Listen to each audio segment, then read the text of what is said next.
Hey, welcome back to Ecommerce on Tap, brought to you by Sourcify and ISBA. I'm your host, Nathan Resnick, joined by my co-host, Aaron Alpeter. Aaron, today we've got a pretty amazing episode. We're covering Shinola watches. I mean, this is just one of my favorite watch brands. It's got a really unique history. The founder's just got a lot of experience in the industry. But before we dive in to Shinola, do you want to give a quick kind of overview of what Ecommerce on Tap is for those joining us for the first time? Yeah, first off, thank you so much for joining. Do all the things where you subscribe and rate us, although not on TikTok because maybe TikTok will be gone by the time this episode is released. But with e-commerce on tap, every week we are profiling a well-known, usually D2C based company. We tell their founding story, reverse engineer their supply chain, and then talk about their exit potential. And this season, we're focusing in on jewelry. And we did a massive deep dive on the jewelry industry in general last episode. So if you ever wondered why the supply chain is the way it is and the history of it, I encourage you to check that one out. Yeah, that one's a lot of fun and really interesting tidbits there. But before we dive in here, I know there was a few different tidbits that caught your eye. On my, agenda, I saw Spindrift, which is, one of my favorite kind of sparkling water brands that launched in 2010, officially sold a majority stake to Gryphon Investors, which is a PE firm based in San Francisco. They've got a lot of experience kind of in this CPG category. They used to own Desert Holdings, which they sold to Bain Capital, 8 O'Clock Coffee, as well as Flagstone Foods. So they've done a lot of work in this industry. I think it's going to, have a great outcome in the future for Spindrift too. And I mean, in my opinion, it's a pretty competitive category. So, we'll see how this plays out. Yeah, that's great. I mean, I think you seem to have an affection or an affinity for water companies. I mean, we've already gone a couple minutes, and here I am. I'm the one bringing up Liquid Death, but Spindrift also a really good one. What do you think of that exit? I mean, I think in general it was great for the team and the investors in Spindrift. I mean, I think we'll see from this PE firm if they're able to, really kind of grow it into an even bigger company. I think they've already got strong distribution through Costco and other major big box retailers. So, we'll just have to see how this plays out for them. Yeah, it's interesting because I don't necessarily subscribe to this point of view, but there are some folks that if you're building a brand, selling to private equity is kind of not necessarily like success. Like you exited, so like they're successful from that perspective. But if you are building a beverage company, you want to sell to Coke, you want to sell to Pepsi because that just sounds so much better. And so there's a perception among some that you took it as far as you can and now bring in some professional management who are going to grow it to a point where it can exit to one of those big strategics. But again, I think that this is a great outcome.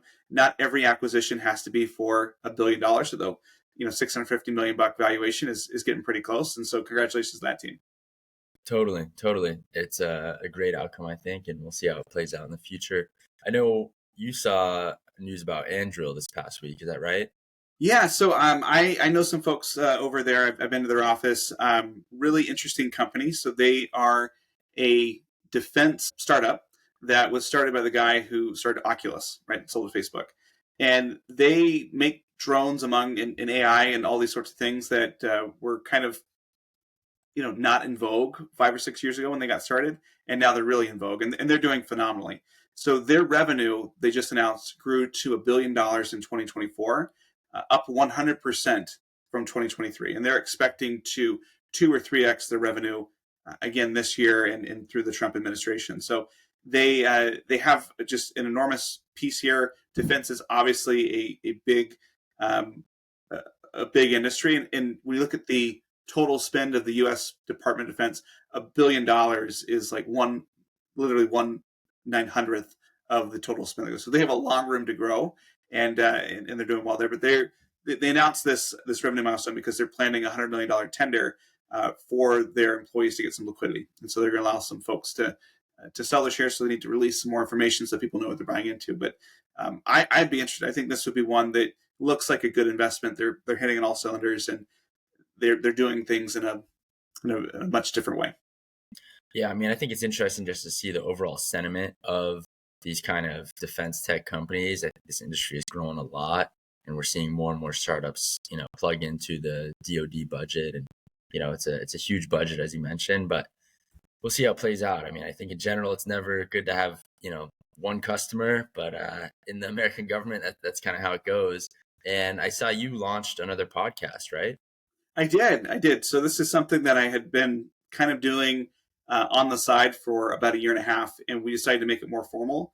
It's called Build a Business Worth Buying, and basically what I'm doing is interviewing people who have exited, investors, acquirers, or just ecosystem subject matter experts.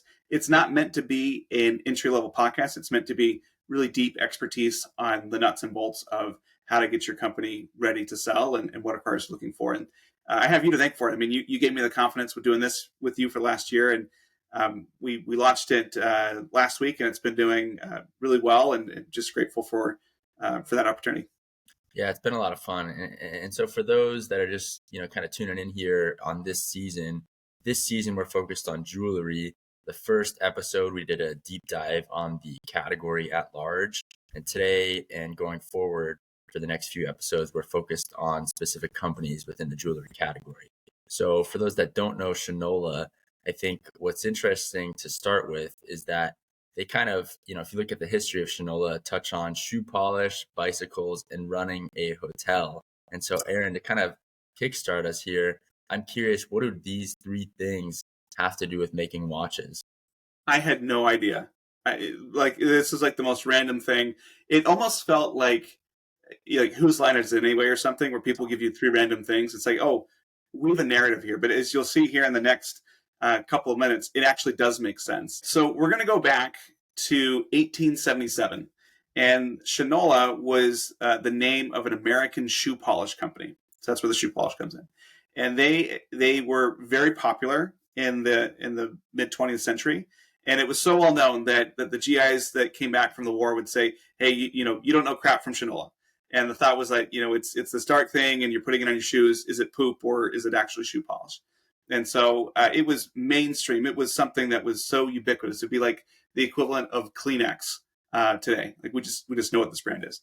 Well, people stopped polishing their shoes as much as they used to, and in the 1950s they tried to remarket a little bit. It was called Shinola Leather and Saddle Soap. Again, not a whole lot of saddles.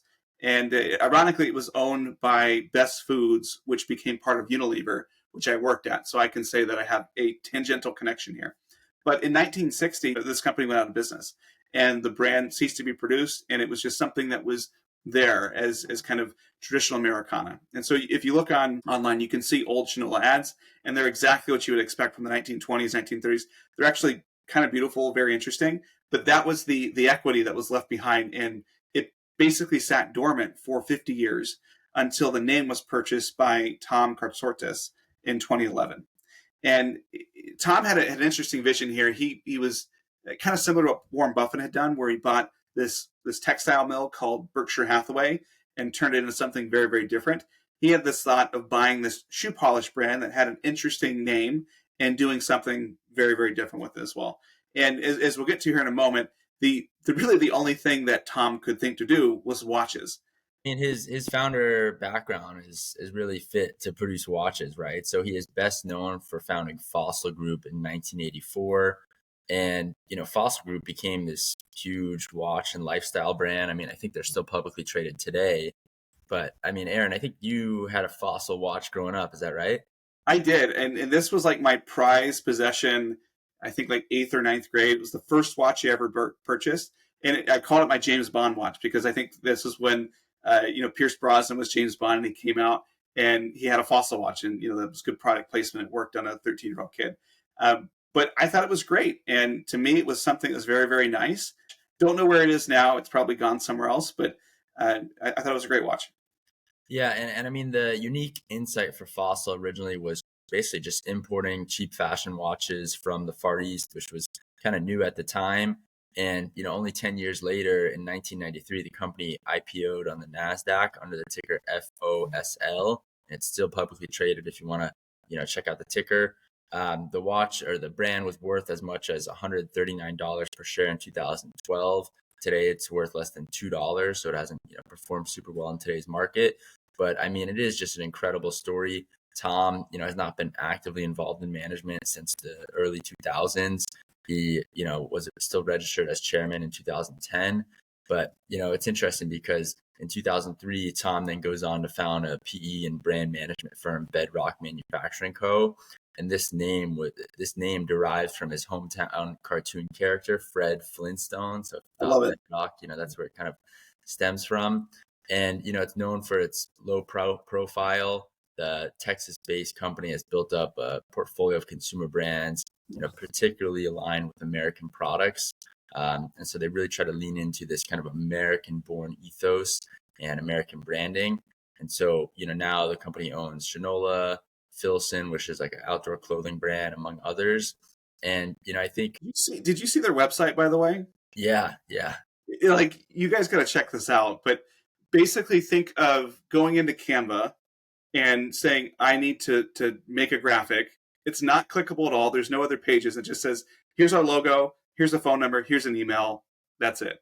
Like, it is the most bare bones thing. And I guess when you're independently wealthy and you aren't looking to raise money and you're owning stuff, it's like, yeah, why not? Yeah, why not, right?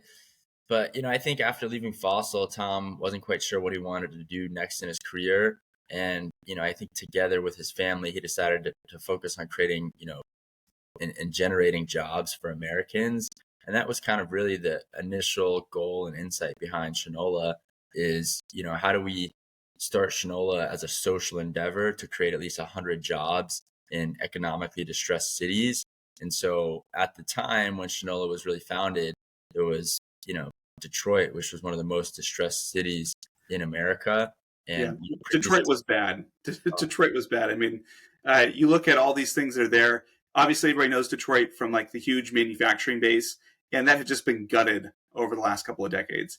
And I think their only real export over the last 30 years was M&M and memes about how bad the Lions were.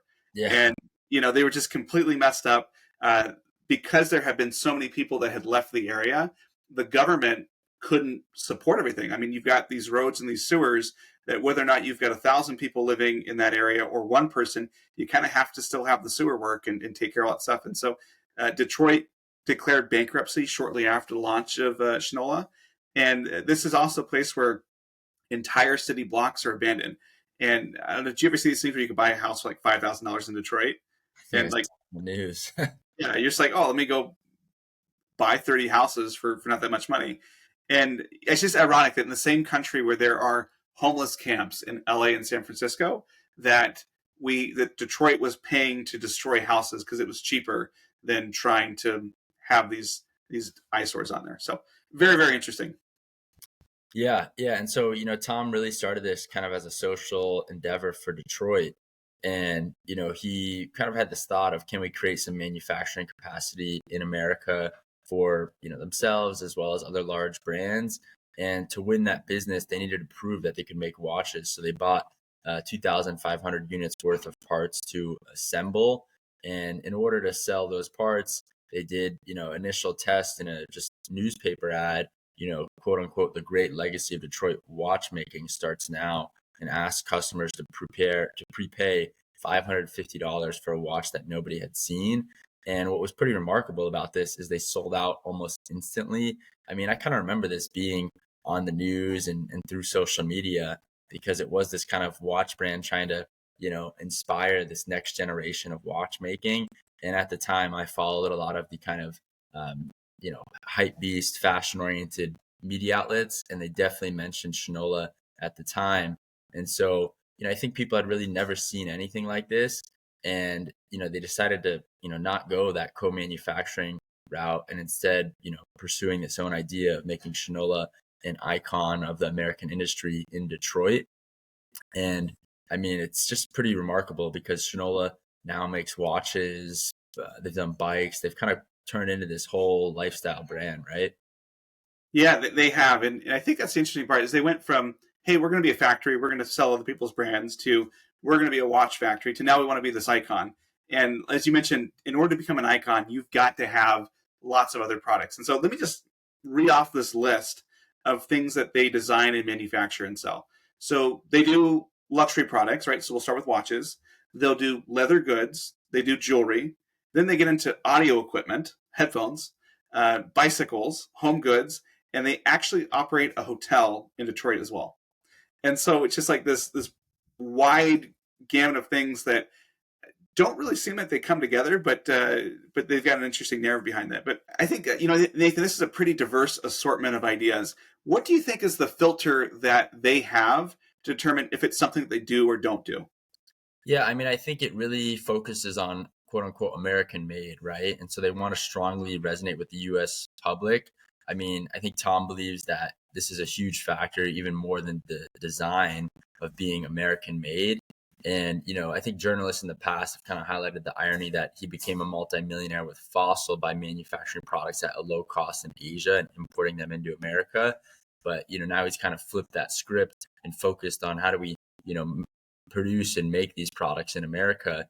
And in a survey that was conducted in 2015, nearly 8 in 10 American consumers said they would prefer to purchase U.S. made product over an imported one, while more than 60% say they would pay 10% more for something U.S. made.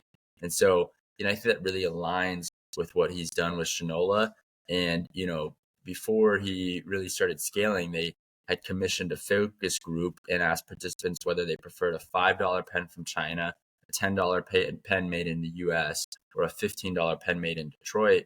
And though people preferred the cheaper Chinese pen, they were willing to pay a higher premium for one made in Detroit. And so that kind of gave them the confidence to really, go forward with this made in Detroit type of ethos. And, I think American made was unique because very few brands were doing this at the time, making this the core of their brand.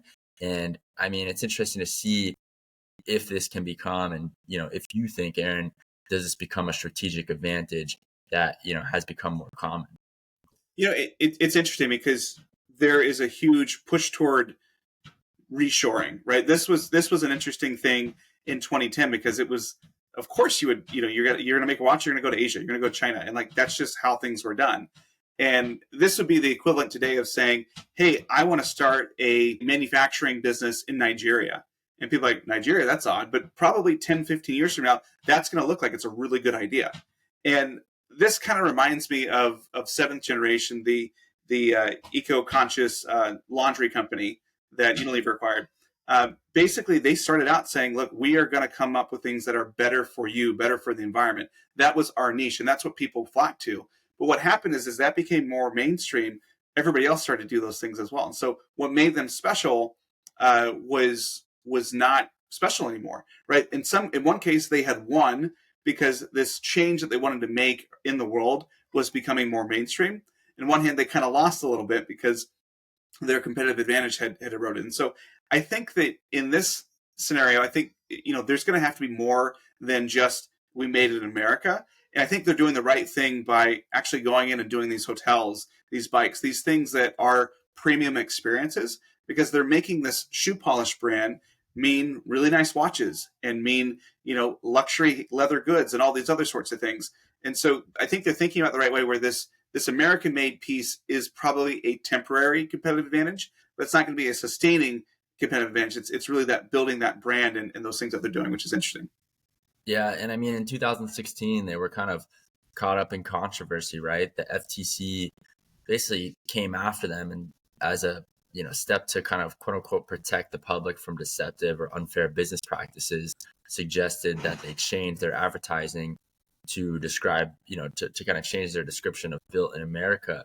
And I mean, in my opinion, I think this was just inaccurate by the FTC because if you look at actual products that are made in America, most of the time, just like Shinola, they're importing their actual raw materials from other places. And that's basically what Shinola was doing, right? They were importing their watch movement from Switzerland. They were importing, some of their watch faces and watch hands from other countries as well. And, their main hub in Detroit really served as the assembly side of the business. And that's true of pretty much any company. If you look at it, if you actually dive into the raw materials and their bill of materials, most of those materials are coming from other places. And so I think the FTC in this case was a bit misaligned in terms of what, Shinola was actually doing.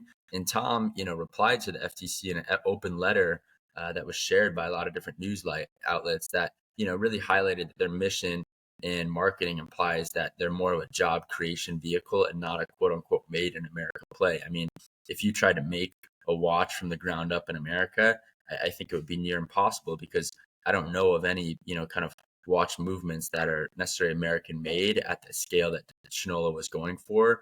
And I think that's really kind of the key here in terms of how Tom responded to the FTC. And even, kind of a famous YouTuber had pointed out in the watch space that half their marketing was saying Swiss, Swiss, Swiss, and half their marketing was saying Detroit, Detroit, Detroit. And so I think there was this kind of, I guess, unclear bias in terms of how they're presenting their watches to the American public. And I think this kind of helped hone in on what the reason for Built in Detroit was and what that actually meant, right? Yeah, it's kind of like this Apple designed in California sort of thing.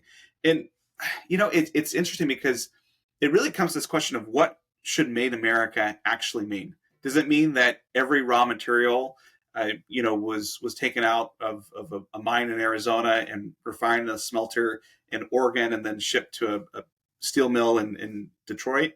I don't know, right? And so it's also one of these things where they should get credit for the fact that they are doing assembly here. Nobody else is doing that. And so that should count for something. But I guess, like, what do you think? I mean, how should you qualify for being able to say made in America?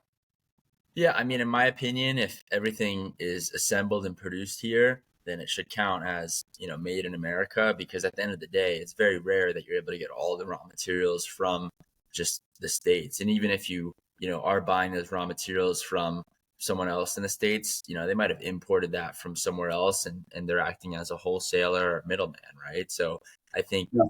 I think there's always going to be parts of a supply chain that stem from other parts of the world. And that's just how global trade works, right? I think people that are outside of a supply chain don't necessarily understand that. But especially when you look at the intricacies of producing and manufacturing a watch, as we'll touch on, here in a little bit, it really, there's a lot of components that go into producing just a single watch. You bring up a really interesting point because it, is McDonald's made in America, right? The hamburger that you make, is that made in America? The wheat, the beef, the cheese could come from elsewhere. I mean, there's a famous graphic online that showed, I think it was Saudi Arabia, like, they had 47 countries in their global supply chain for how they made a Big Mac. And, we wouldn't think of a Big Mac as not being American or not being made in America because you're there. So for me, I think the threshold has to be, are you doing something that's inherently different or harder than you had to, right? And I think that that's a big part where if every hamburger joint is making their hamburgers in America, it's just weird to use that as a marketing claim that, hey, come to Wendy's, they're made in America. You're like, well, what the heck? Like, of course they should be. But if something different and they're doing something that is truly unique that isn't common, then I think it should. And it's a subjective benchmark, but that's to me kind of how I think the FTC should look at this.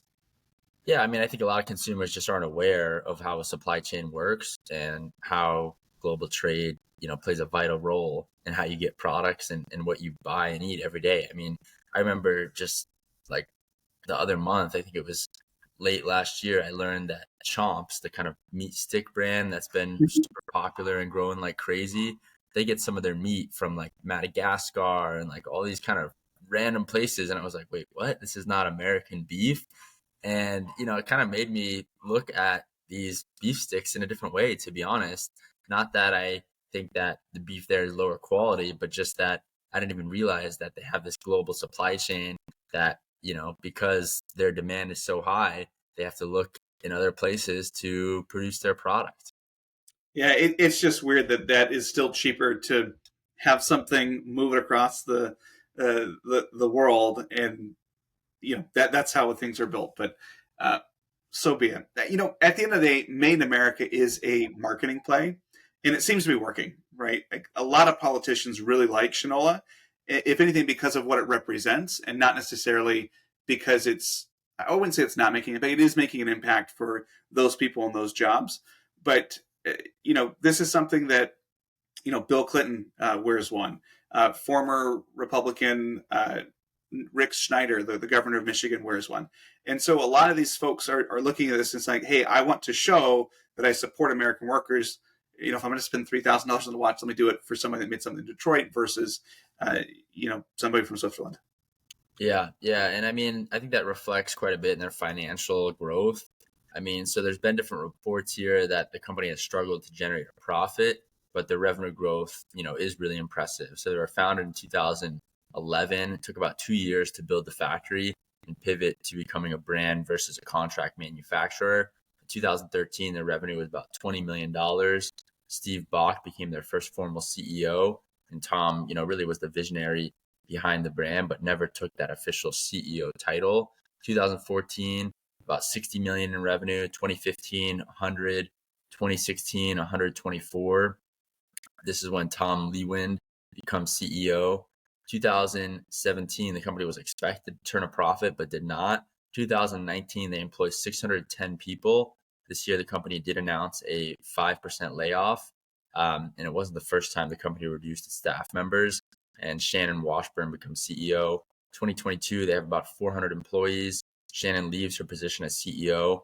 2014, Steve Katzman took over as CEO in June. And so, I think it's pretty remarkable to see the size and scale of this brand.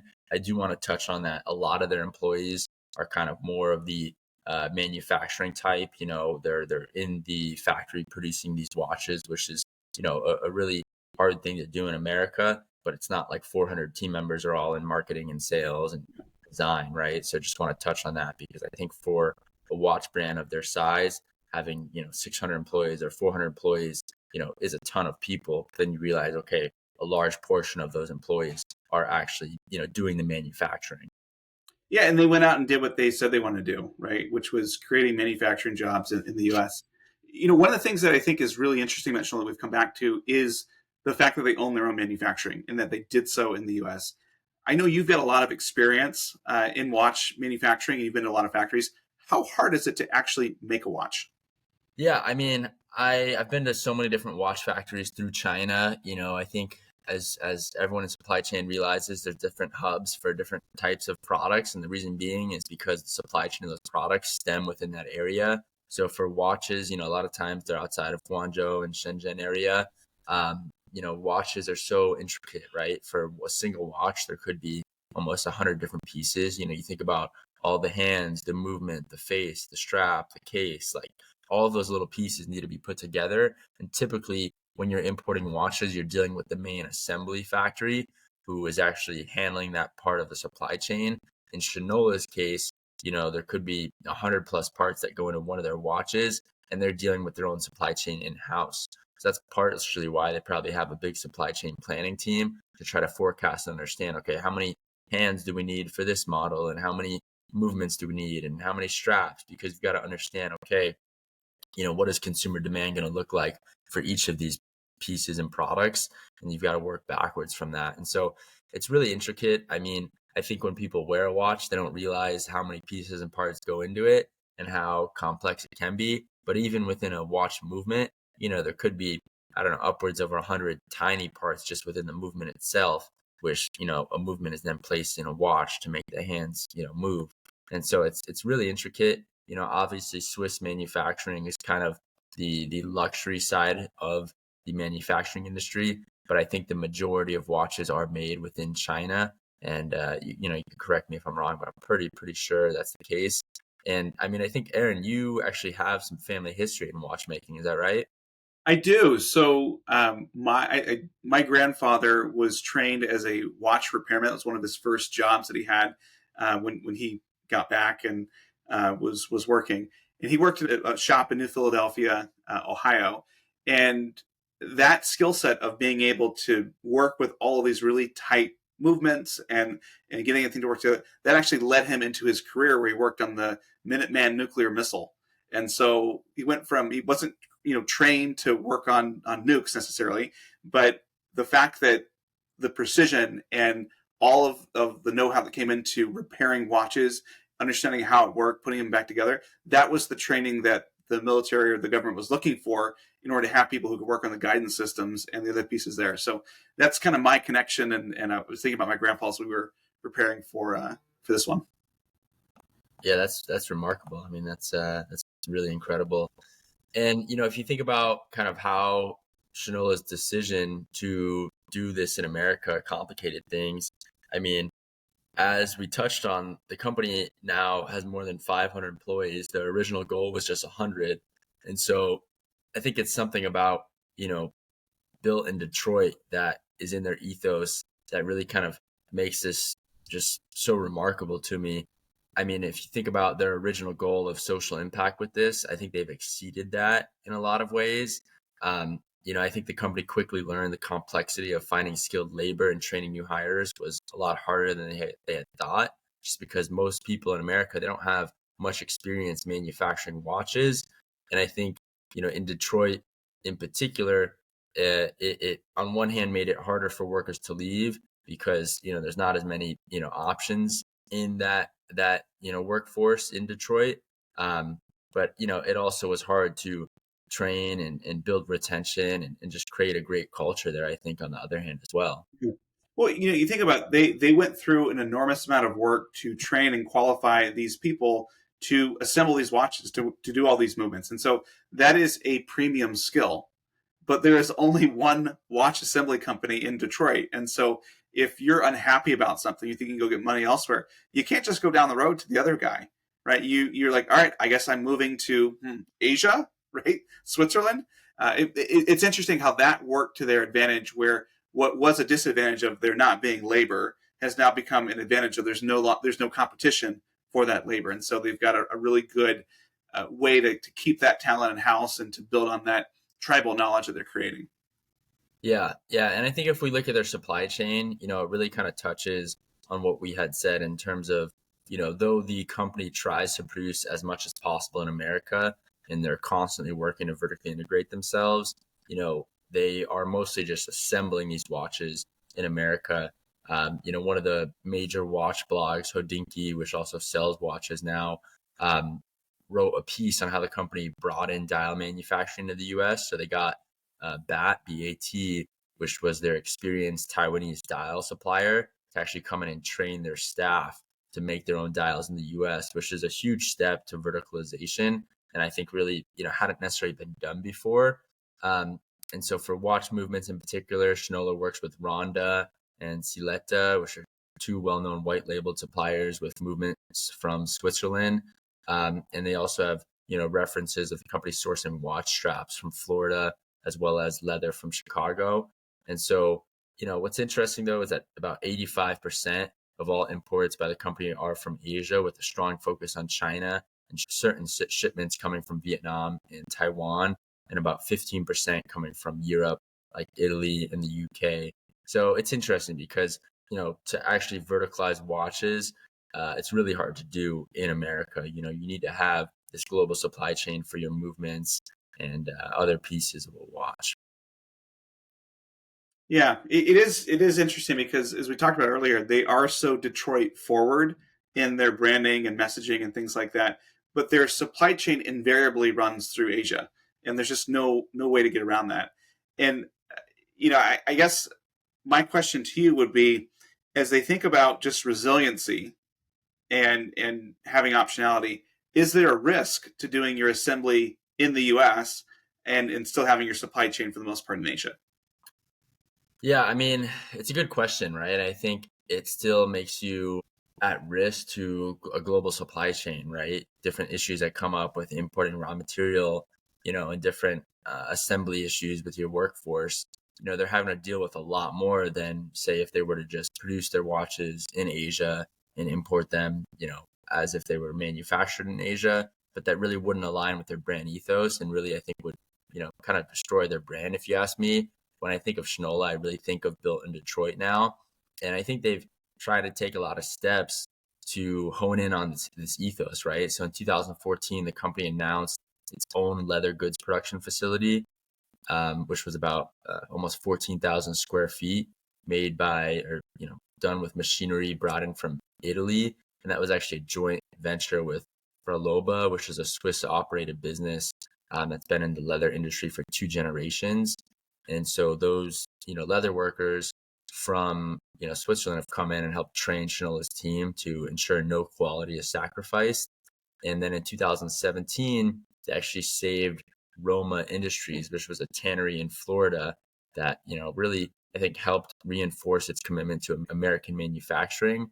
And so, they've done a lot, I think, for their own supply chain in terms of verticalization and try to invest in this verticalization. So I really, I really believe in the built in Detroit ethos and what Shinola has done. But Aaron, if you were to start a watch brand today, I mean, what kind of challenges could we expect? What would you do? Yeah. So, I mean, first thing is we just got to understand this market a little bit more. And it is a pretty broad market. There isn't, this isn't like eyewear where you've got one company that controls 95% of everything. It's pretty spread out. High-end watches are pretty niche. And so you might be able to get distribution through specialized outlets, but there are only so many people uh, who are interested in $100,000 watch, and so like that's a limited subset of people. There's a lot of brands going after that, and so it's pretty fierce competition. And in general, the trends are really such that you're building a fashion item, right? It's a piece of jewelry that could go in or out of style, and people may think that, hey, this is really great and this brand stands for something. I mean, look at Fossil. They were at the top of the world, in the late 90s, early 2000s, and now they're trading below what their stock was when they IPO'd. And you got to have to know that and know what you're getting into. And this is a market that can change very quickly, and you got to know which side you're going to play with. From a manufacturing point of view, like you said, it's very hard to make watches, and specifically luxury watches, which have more parts. There's a concept of just the accuracy and just the craftsmanship. How well does it hold up over time? And unless you're a really big player in this space, it's going to be difficult to get economies of scale with these watch suppliers. And so you're going to get the list price, the wholesale price, and so you're not going to have a cost advantage that the large incumbents are going to have. At the same time, these bigger guys are benefiting on the other end as well because they have such buying power. They can make so many units, and if they undercut their prices by 5%, they can put you out of business and just maybe have a bad quarter. And so it's a really challenging thing this way. Um, Again, there's limited suppliers. I think this is why Tom said, "Hey, we're gonna have to make our own assembly house. We're gonna have to manufacture." So, for me, if I were thinking about different categories I would get into, I personally would not get into watches. Not because I don't think the category is great, but just my own expertise. I think you've got to be someone like a Tom who has all of this cachet, already has the connections, or you have to be someone who has lots of capital that can go build those connections, build that brand in order to get it to look like. Yeah, in general, I agree. I mean, I think the only angle that I see with watches is if you take a creator-led approach. I think, these kind of creator-led brands have been done so well across so many different categories. I haven't seen a creator-led watch brand come to play, but even then, I worry about the repeat purchase rate. I worry about kind of the LTV of a customer here. So I wonder if that's actually a good industry for a creator. But, as I think about Shinola, I think about, their exit potential. What comes to mind for you on that end, Aaron? Yeah, so I think it's important to say that they first off haven't given any indication that they are looking to exit. If anything, they're looking to double down and build this bedrock manufacturing unit that owns Shinola. And so I do think that if you look at a comp, uh, Movement, MVMT, was acquired in 2018 for about $300 million by Movado, and they were doing about $90 million in revenue. And so you think about just multiples, and we talked about how they're probably north of $100-ish million in revenue. So their exit valuation would probably be between 350 and 500 million in revenue. So they're kind of at that point where there's only a certain number of companies that can write those size checks. And so there's a piece here where if they were looking to exit, they're probably on the tail end of their exit window, where they're just going to be too big to buy necessarily if they want to go that route. They are, like I said, doubling down and saying we want to go alone, and so they've made a lot of leadership changes, bringing in CEOs, CMOs to try to make sure that we run this thing as well as it could be. And they've talked about trying to transform Shinola into kind of a new version of LVMH, right? So this collection of brands, and maybe they're the Americana version of LVMH. Would be amazing business if they could do it. I don't know. It's yet to be seen to see if they can create luxury brands in other categories beyond just watches, because that's really what this is. And so if they did that, they'd have to probably pare down some of their other investments to really focus on the luxury piece. But if they're trying to go that route, then their natural exit as a group would be LVMH, and in that case, you could be looking for check sizes in the billions of dollars. But for me, as I think about some of the hurdles that are there, again, what makes them special also makes them difficult to scale. And that's the fact that they have this really core ethos of made in America. And so they're going to have a higher cost structure. They're going to have a slower ramp up just by needing to train new workers and things like that. And so I don't think it's a great acquisition piece necessarily. And then the fact that they are kind of not profitable, or it hasn't been announced that they're profitable, although I'm sure they're pretty close to break even now. That's kind of a tough thing because, again, revenue is vanity, profit is reality. And if you're making $100 million in revenue, but you're only banking $50K in profit, that's not a great business that someone's interested in buying. So a bit of a mixed bag here. So to sum up, I think if they were looking to sell the watch brand, they are probably on the outside of or just on the outside of their exit window. If they're looking to build this into an LVMH, they've got a lot of work to do, but that could be an interesting exit in 5 to 10 years from now. Yeah, I think you hit the nail on the head there. I mean, I really like the kind of American LVMH angle. I mean, we'll see if their leadership is set out to accomplish that. And, their challenge is they can't really turn their supply chain on a dime, right? Because they've got to invest so much in infrastructure, in their workforce, in just so many aspects of their supply chain. So I think it's a lot harder to do. When I think about Shinola and kind of what I learned from this episode, I think about, number one, how investing in brand in the long term really builds a strong ethos. I'm always going to think of built in Detroit now. I think that's just a really great takeaway. I think about, how hard it is to verticalize a supply chain, right? I mean, we talked about just the conflicts and challenges that they face to go vertical with that. And I think about, just their future in terms of, exit window, what is this kind of, what's going to happen to them in the future, because it's going to be hard for them to be acquired by a company that outsources their supply chain, that outsources their manufacturing. And if they were to be acquired by a company like that, and that company, disbands their verticalization, is that going to really damage the ethos of the brand and damage the reputation, right? So, I mean, This was really a fascinating episode that I really, really enjoyed. Yeah, I would agree. I think, if your acquirer is going to run a playbook that is antithetical to your brand, and that's how they're going to justify the transaction, that makes it to be a really difficult place to start from. I think for me, the takeaway that I have is that even if you're starting from a position of trying to do social good versus, hey, let's see how we can make much money, the rules of running a profitable business still apply. Like, the only reason that they are able to continue to provide these jobs and to invest in these communities and have this impact on the world that they're having is because they are running a business that has a path toward profitability, right? And if they are continuing a money losing business that employs people, that's no longer a business, that's a charity. And you can get on the fundraising circuit, either for VCs or just donations, and say, hey, look at this great thing that we're doing. But it is so much better when you can solve a social need with a profitable business, because there's nothing like it to be able to develop people, to motivate people, to reinvest in it. And so that's kind of the big lesson I take away from Shinola. I agree. Well, I appreciate everyone, and we appreciate everyone tuning in to this episode of E-Commerce on Tap, brought to you by Sourcify and ISBA.